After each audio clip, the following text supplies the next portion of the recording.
As you all probably know, or I assume you know, considering how crowded it is right now, we're here for Alessia Cara. Applause, applause, applause. Yep. She just put out her debut album, Know It All. It's fantastic, as I'm sure you all probably already know. Ladies and gentlemen, Alessia Cara. Here she is, here she is, here she is. What's going on? Welcome. Hello? Hi. Thanks for being here, guys. Appreciate it. So how does it feel to finally have this album out? It feels amazing. I mean, it's been 2 years in the making, literally, and then 19 years in the making mentally. But it's just so cool to finally get it out. You know, I've had to hide these songs for so long and make sure no one else heard them and keep them safe, and now the whole world can hear them, and that's awesome. I'm so glad that, you know, it's out finally. And you've been performing some of them, and some of them I remember hearing they were maybe going to be on the EP, but then weren't. Yeah. What's the reaction been like for you so far? Just from the crowd. I mean, it looks pretty good to me. Yeah, the fact that people are here is awesome. Thank you. The reaction has been amazing. You know, when you release one song, you're always worried about how people are going to react to the other ones. You know, you're always like, I just hope they like the other stuff, and I hope that they don't think I'm just one type of artist. But everyone has been so amazing, and they've embraced the EP and the album like so well. So I'm glad, relieved, and glad. Speaking of one song, I'm sure what you're referring to would be Here, right? Yes. Everyone knows that song, or else you wouldn't be here. So that song is very different than the rest of the album in some ways. Were you nervous about making that song your first statement? I don't think I was nervous. I think that was the right choice for me, and I just kind of had this gut feeling that that's what I wanted to go with. And, you know, as a new artist, it's always good to make a first impression and to kind of stamp yourself and say, this is who I am as an artist. And I thought that song would do that perfectly. You know, it would kind of take me away from the pool of everyone else and just saying, this is what I'm about and this is me. And, yeah. What do you think it was specifically, like in the message of that song, that really represents you?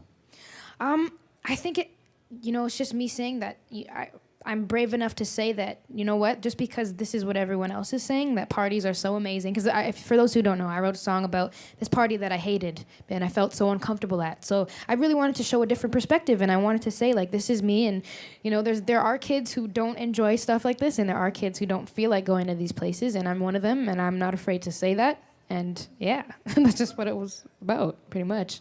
When was the last time that you were actually at a party that inspired Here? Like, there's a party that you just had to leave? Because now that you're becoming a star, you probably have to go to like all types of parties that you don't want to be at all the time.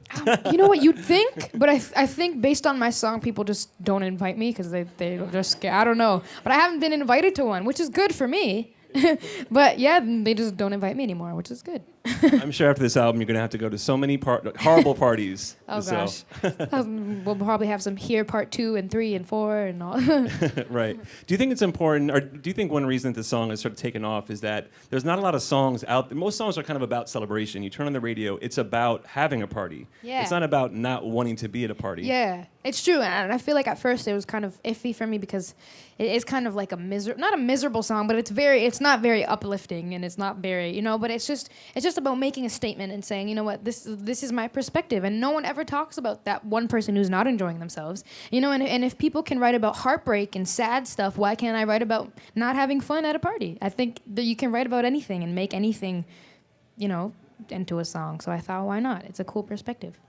And tell us about the video, because if I recall, the video is also specifically inspired by that party as well. Yes, yeah. I invited all the real people from the party to play their actual roles in the video. So the guy throwing up is the real guy who was throwing up at the party and all that stuff. So I really wanted to recreate it like the best that I could, just to really paint that picture again, just for everybody to understand what it was like, because the song itself is so visual, so I thought the video should match that and be exactly what was going on. So that's what it was. Those are the real people.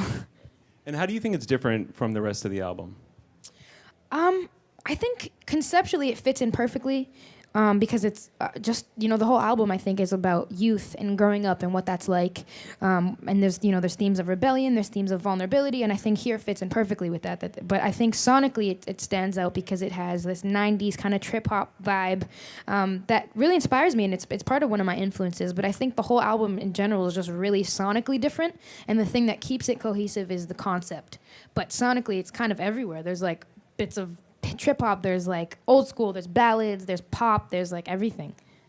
And your voice keeps it consistent too, which is just a beautiful voice. Oh, thank you. And so, all the different sounds. Has anyone actually been like surprised, or have you gotten any almost negative feedback? Because a lot of people, when they first heard the song, I mean, I think it's an amazing album, but Thank you. When they first heard the song, a lot of people thought you were, partly because you're on Def Jam, maybe thought that it was going to be, you were going to be a straight ahead R&B artist, Yeah. or more of a hip hop influenced artist. But it's a Yeah. pop album overall, I'd say. It is, yeah. I would say it's probably like alternative pop, pretty much. Yeah, that was one thing that I was kind of iffy about, again, because I just put out a song that was one way, and that's why I think it was important for me to release the EP before the album, so I could give people a taste of who I am as an artist and say like, look, this is who I am. I have pop music, I have R&B, I have ballads, I have this kind of sound.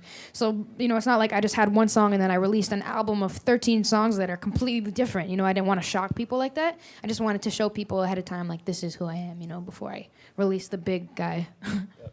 And to go back to the beginning, just of your life, even before your career, you're from Toronto, and it's actually interesting to me. Some of the album Toronto. Let's hear it, Toronto. Okay, Hey. okay, all right. Specifically Brampton. Do you guys know where Brampton is? Brampton. Yeah? Awesome. Yeah, that's where I'm from. Specifically Right, Brampton, it's yeah. a small town outside of Toronto, Yes, right? like just outside Toronto, yeah. Got you. And it's interesting because some of your music to me sort of, if you think about like you're at a party but you're not necessarily happy to be there, and then you think about other artists from Toronto, Drake, The Weeknd, they also kind of have a little bit of like, they're not always cocky and celebrating. They sort of have like a dark and sometimes low self-esteem side to their, like they're Yeah. very vulnerable Yeah. in their art too. Is there something about Toronto, like something in the water there? I have no clue. Yeah, we're all just really sensitive people. It's Cold. It's really cold, so I don't know. It's cold, yeah. We're just always crying and it's sad. No, I don't know, it's kind of weird. Yeah, we all do have like a similar thing. I think there's definitely like this whole new wave of music coming out of Toronto now with like Drake, The Weeknd, Bieber, and like Shawn Mendes, me now, which is awesome. A whole bunch of people, yeah. I think it's really cool. There's like this whole new wave and this whole sound, the party next door even, this whole really dark kind of vibe that I really like, but I don't know if it's anything specific. I think Canada's overall happy. We're not that sad. And also, you're Italian on both sides, right? Yes, Italian. And how do you think, from what generation? Both my parents are... They're from Italy. Yeah, my dad was born in Canada and then raised in Italy. And then my mom was Okay. immigrated from Italy to Canada. That's what I heard. Yeah. They were like, she's Italian. Yeah, Not I'm like real a little Italian. Yeah. Yeah. So how did that influence your music at all, or just just in terms of your childhood? A little bit, I guess, yeah. I mean, my mom always listened to like contemporary Italian music around the house and stuff, so maybe I picked up there's like a big pop scene in Italy too, so maybe I picked some stuff up from that subconsciously, I guess. Right. Or maybe not. I don't know. But Yeah, I think I might have. Maybe. Yeah. I don't really know. I did not really conscious of it, but I might have. yeah. And there was also your lyrics are so honest. That's Thank you. one thing really just about life. And I remember from an article that we did in Billboard that you had this phase as a kid where you would lie all the time.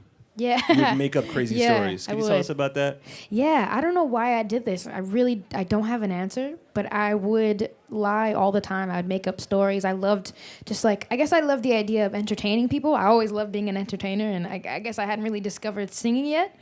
So I thought a good way to entertain would be like telling fake stories that weren't true. And I would just do that all the time. I would lie, make up stories, write actual stories, and I just had a big imagination, I guess. I don't know. It's pretty bad. And so when did you discover singing? You said that you didn't discover it at first. It sort of took you a little bit of time. So Well, I always liked it, and I was always doing it privately on my own, but I never really realized I could make a career out of it or actually do it. And I was always so shy to do it, and I think it took me just getting older and growing up and getting more comfortable in my skin to be like, okay, I think I could do this. Like, this is possible, So as I got older, I just got more and more determined and more focused. But as a kid, I was just like, oh, it's a hobby, but you can't really... no real people do this for a living. Like, it's not going to happen to me. But as I got older, I was like, never mind. Yeah, it can happen to me. wait, was there a moment when the light bulb went on when you first realized, okay, this is what I want to do? I don't know. I think I always just had that in the back of my mind. Like, this is what I wanted. It was just a matter of could I do it or not. But I always knew that I was just meant to do it. You know what I mean? It's just one of those things that I knew that I had, and that I was just waiting for the right time to pursue it, I guess. And when you first started pursuing it, at least in terms of the outside world, it was through YouTube, right? Yeah. You would do YouTube covers. YouTube. What were some of the songs that you were first covered and that kind of set you on that path? I think I posted Well, it started on Facebook. I did one cover on Facebook of Adele's One and Only. Do you know that song? Yeah, I did that. That was the first time my family members and friends ever heard me sing. And then I went to YouTube and I sang Price Tag by Jessie J. And I love that song. I love Jessie J too. And but I had this really crappy, awful guitar, and I was playing it on the neck. I don't know why I was playing up here. I don't know why it was so bad, but it's still up there. I didn't delete it. But so if you want to laugh, you can go scroll all the way to the bottom of my YouTube channel. And so how did it go from there? You have, like a lot of people, you have all these videos on YouTube, but when did it actually start to snowball and become something and become a career? How did that happen? I think for me, my story's a little bit different than, your typical, I guess, YouTube star, because I was never a YouTube star at all. No one really knew who I was. I never had a viral video, but this production company still happened to just come across one of my videos, and it was a cover that I did of Sweater Weather by The Neighborhood. Yeah, have you heard their new album? It's so good. Wiped Out, oh my God, it's so good. You guys should listen to that. I know I should be promoting mine. Know It All is good as well, guys. Know It All is pretty good. Yeah, but that's a great album. Anyways, sorry, getting off topic. But I covered them, and they saw it. And long story short, they flew me and my dad out to New York to here to sing for them. And I sang for them, and we started working together, writing my own music with this guy named Sebastian Cole. Shout out Sebastian Cole, he's awesome. And yeah, from there, I just really loved the songs we were making and the demo, so I took my guitar and I went to every label you could think of and tried to get signed. Kind of like a job interview, just waiting for them to call back. And that's how Def Jam called back, so it was good. And how old were you at this time? I started making the songs and working with the production company when I was 17, and then I got signed to Def Jam. So that whole process took about a year trying to get signed, and then I got signed when I was 18. But when you got signed, you literally did not tell anyone, even your friends in school, right? Yeah, I didn't tell anybody. Because I wanted to get by, I wanted to get through high school as an anonymous person. I didn't want to be that girl who sings. And because my school wasn't very big either, so kind of everyone kind of knew everyone. And I just wanted to be anonymous. I didn't want to have that whole and I wasn't sure if it was going to work either, so I didn't want to tell everyone, hey, I'm going to get signed, and then not get signed, and then they'll see you working, I don't know, at, a random store, So, yeah. Had you even ever performed live yet at this point, or was it just on YouTube? At this point, I started simultaneously doing stuff, little talent shows at school, open mics and things like that, just to get used to it. So a couple people knew I sang, quite a few people actually knew that I sang at this point, but they didn't know what I was doing after school, which was making these songs, going to the studio and stuff. Yeah. In terms of, you said you wanted to be anonymous, and then I think about here, which is also kind of wanting to be anonymous at a party, wanting to disappear. Are you comfortable just with the idea of fame and being in the spotlight? Because in terms of some of these things you're saying, it seems like maybe you're not. Yeah, you know what? I think that part is just something I have to get used to. I'm a creative. I like making music. I love performing it, but just having the attention on me for other reasons is always weird. It's just strange to me. That's just not something that I looked for. That's not something I aspired to do. It's just something that comes with what I love to do. So I have to get used to it, but I'm not looking for that side of things. So I'll probably just, stay kind of in the background of things. Yeah. Well, has there been a mind-blowing brush with fame yet, or when you're just oh my God, this is I am no longer anonymous? When did that when did that light bulb go off? Probably when it hasn't happened a lot yet, but when people just recognize me, just me walking, there's no sign that I'm a singer. I don't have a guitar. I'm just walking, and they're oh my God, can I take a picture with you? It's amazing, and it's awesome because it's about my music, and I know that because I haven't done anything else. I just put out music, and that's what people are gravitating towards. So it's awesome, but it's still weird. It's whoa, I'm not anonymous anymore. My face is known to some people, and that's scary but amazing, and it's a mixture of different emotions. It's really weird, strange. How many I can only imagine what it was like after Drake posted a picture with you, or did you posted a picture with Drake? I don't remember which it was, but I once did, you do anything with Drake he reposted it, he then reposted. then it's over. It's over. It was over. It was a Drake-filled night that night. It was all these things just happened at once. He did I met him, and then he performed, and then he posted the picture, and then he it was all these things just kept hitting me. I was oh, Drake, what? This is amazing. It was so crazy. It was just he just kept sneaking up on me the whole night. It was awesome.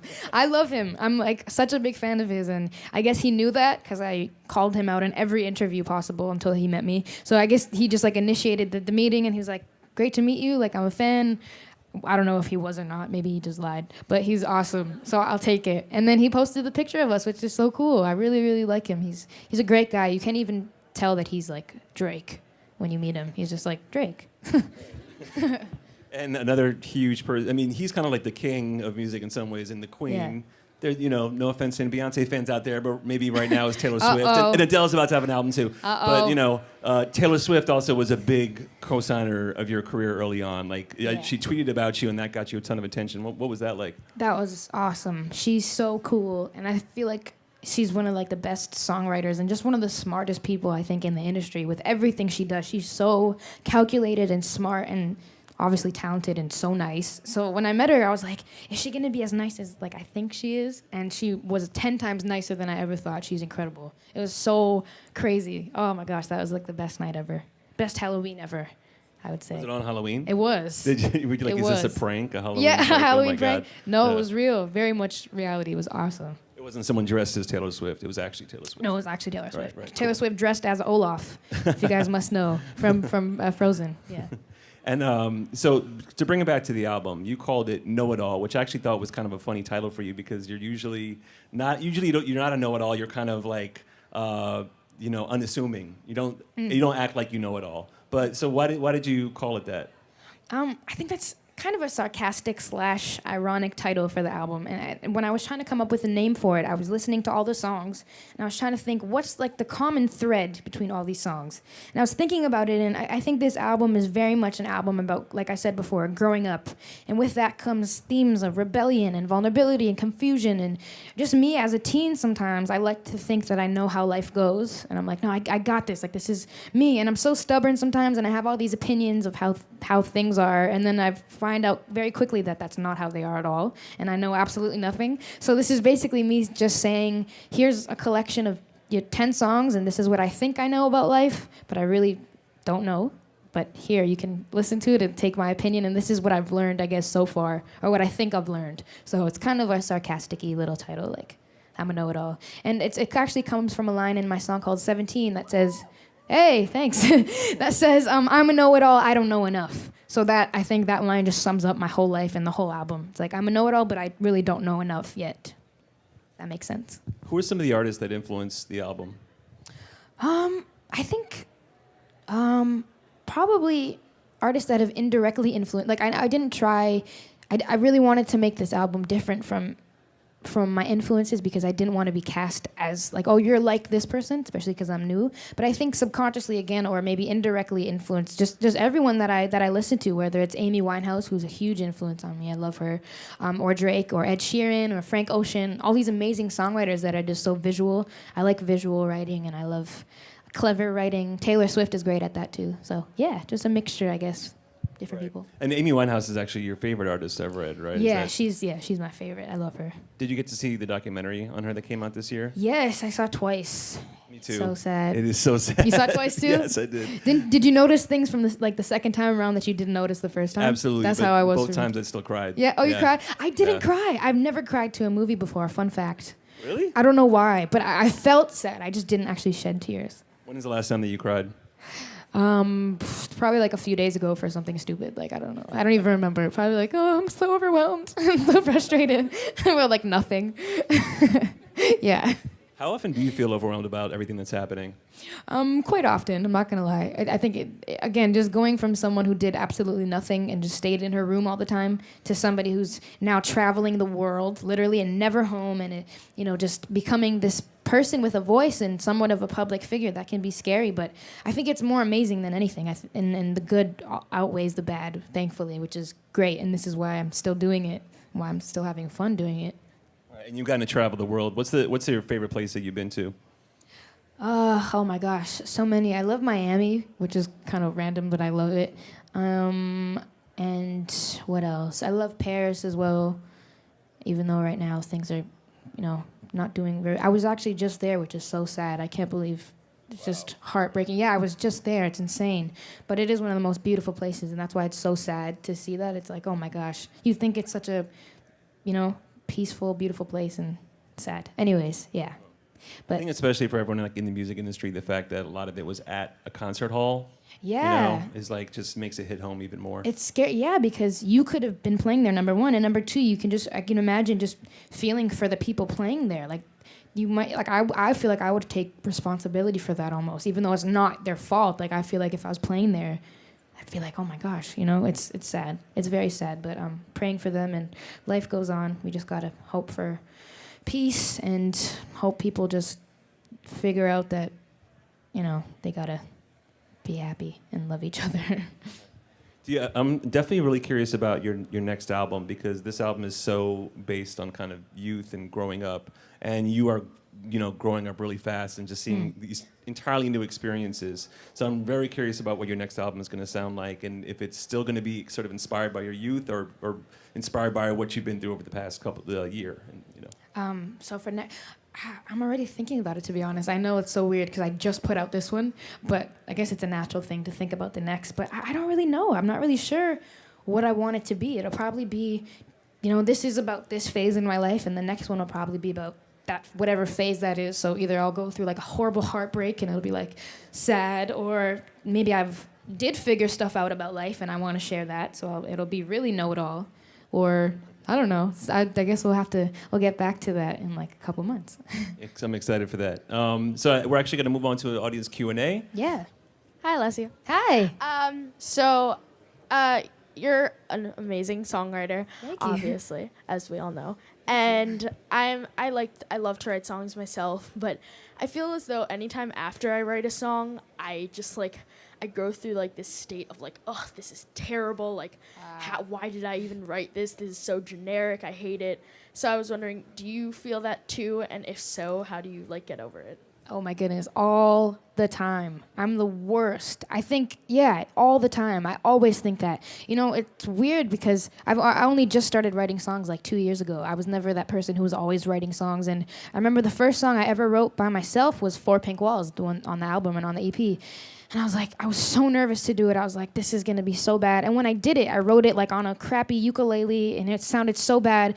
And I just remember showing it to my family and my team, and I was like, this is so bad. Like, I can't deliver this. This is so bad. But I think once you just worry about the message you're trying to get across, and because that message was so important to me, I just realized that it doesn't matter. You don't have to make a perfect song sometimes. It doesn't have to be perfectly clever or perfectly written. It's just, if it conveys a message, and if it's simple, just keep it simple, convey the message, and if it means something to you, then it can never be bad. And I think the message was important enough to me to put it out, and it turned out pretty good, I think. I don't hate it now, so it's good. I like it now.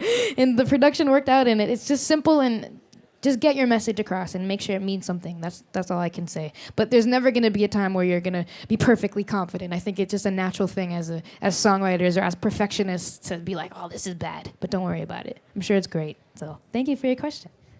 I hope it helped. Hey, Alessia. Hi. Okay.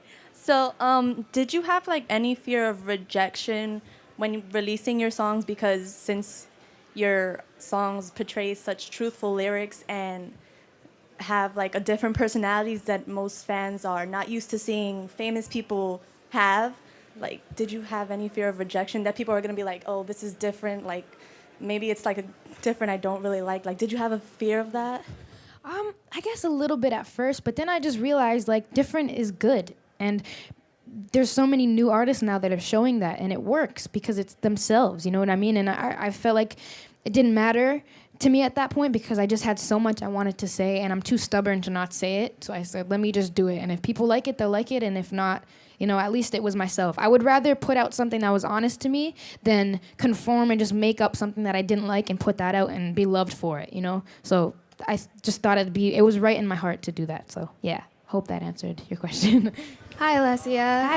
Hi. My question to you is if you had any advice for girls who are growing up and had any insecurities about themselves, so how to overcome any self-doubt or low self-esteem problems. Yeah, that's something that I used to go through and still go through all the time. I think every girl does, whether you're in the music industry or you're not. It's something that's just so frustrating to me, and I have a song about that called Scars to Your Beautiful. I'll play that right now, soon. But anyways, I think it's just so important to shut off all the noise because there's two main reasons for for self-esteem being lowered, and that's other people and ourselves. And I think we do it to ourselves a lot of the time. And the second you start saying I am good enough and I am confident in myself, then everyone will see that, and they have nothing to say after. You're like unstoppable because you believe in yourself, and it doesn't matter what people say. So turn off all the noise. Don't bring yourself down, because then everyone else will think they can do that to you too. It starts from you, I would say.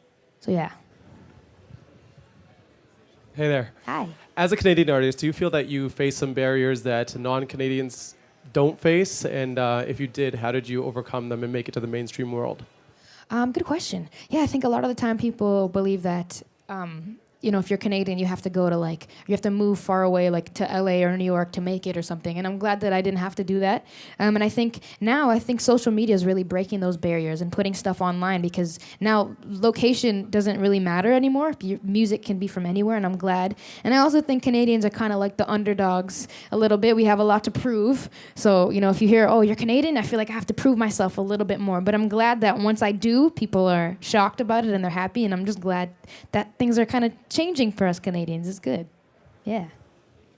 How you doing? Hi, I'm a good. huge fan. Your album's amazing, by Thank the way. you. So Thank I you. work at a high school in Brooklyn, and your song "Scars to Your Beautiful" is, reaching a lot of the students. I let some of the students hear it, and I thought it'd be important. We actually had a student just perform it at our event. Oh, so, awesome. So as an artist, how does it feel that a song like that is reaching to young teens? That's awesome. That especially with that song, I wanted people to listen. I needed people to listen. I'm now given a platform and I'm given a voice, so I want to say something important, because it's more than just entertainment to me. I want to say something. So the fact that people are really taking it in and seeing it as more than just music is all I've ever wanted. So I'm so glad. And thank you for telling me that. That's awesome. That's all I've ever wanted that song to do. So, and all my songs to do. So thank you. It's good. Thanks, everybody. Thank you, guys. Thank you for your questions. Thank you.